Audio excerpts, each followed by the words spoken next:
Hi guys, hi, hello, welcome back. So we are going to be talking about the official fall of the Qing dynasty. Before we do that, we have to talk about some of the other sort of impacts that imperialism has in China. China is interesting because it doesn't fall to the same kind of imperialism that other parts of the world do, not like Africa, where you had the whole continent divvied up amongst European powers into full blown colonies. China is different because it's mostly about economics. So, we're going to talk a little bit about the advance of imperialism, what the response is of the people of China, so on and so forth. And then the final, again, the I guess death blow to the Qing dynasty. The little guy on this in opening slide right here is the last emperor of China. He's such a little cutie. I just feel so bad for him that ends up being the final without even really probably understanding what's going on. But he is the last of the emperors of China, last kings of China of the Qing dynasty. So, with that said and done, we're going to dive right into our notes. So, imperialism. So, what we're going to see here is that after the Taiping Rebellion, the Qing dynasty is going to try their best to make reforms, to try and make the people happy. They keep failing though, and as the Qing prove themselves to be not effective leaders, it makes them vulnerable to outside powers, Europeans and other countries. I should probably open it up to that because eventually the United States are going to be putting their name into this fight. Again, different groups are going to keep sort of coming into China and trying to claim territory and claim pieces of it that they can control. So Russia, Japan, France, Germany, Great Britain, they're taking bits and pieces of territory. They're not colonies, though. And again, that there's an important distinction here. What they're referred to as is spheres of influence. And ultimately, what a sphere of influence is, it's an area or territory where imperial powers, so foreign powers, have exclusive trading rights. One country has total economic control over that part of the larger territory. This, of course, allows for those people to decide what prices are. It allows to say what kinds of products will be traded. It's imperialism light. It's one faceted imperialism. Um, because of this, excuse me, we're gonna see that the Qing dynasty, they have like no control left. They're a dynasty in just the name, because individuals are going to take advantage of this time, and the warlords are going to negotiate directly with foreign countries, not with their government. You can think of it a little bit like organized crime, I suppose, where these people are going to be taking advantage of how things are a little chaotic in the country. This is something that is going to be threatened by a major conflict in the late part of the 1800s, which is the Sino-Japanese War, which is a conflict between Japan and China controlling the Korean territory. So the Kingdom of Korea had been taken by the Chinese, and the Japanese decided that they wanted it. So they challenged them. In the end, the Japanese win, and that just is another sign that the Qing dynasty, they have no control over their country, or at least not enough to be able to keep control. They keep losing more and more land. They keep losing influence and power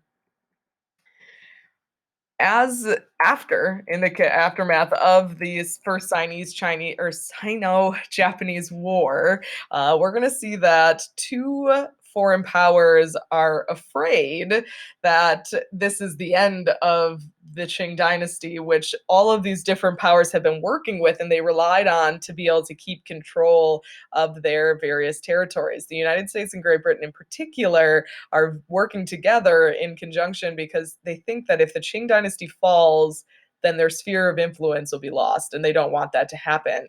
So they are going to meet secretly with a bunch of different countries in 1899. Russia, Germany, France, Italy, Japan. China is not invited to this talk. And they come up with a new policy for basically for this whole part of the world, for China and the various Asian countries.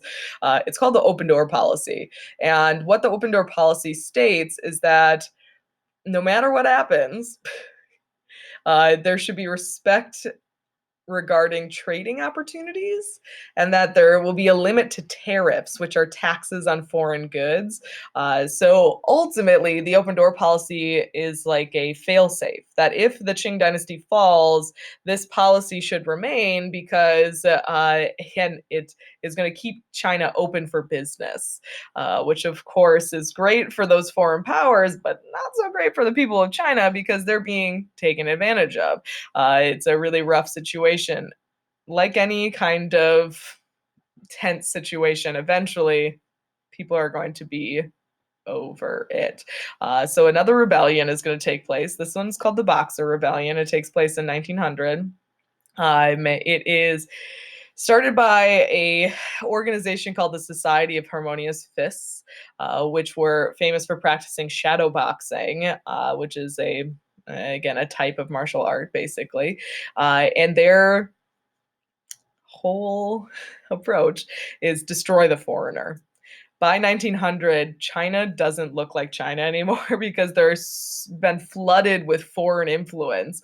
They don't have control over their own destinies and they're sick of it. So the Boxer Rebellion is going to see this organization rise up, and they basically attack and kill as many people as possible who look too different, who act too much like these foreign powers, or they work too closely with these foreign powers, and they kill a lot of innocent people, which is so sad, but it is what happens here in this kind of moment.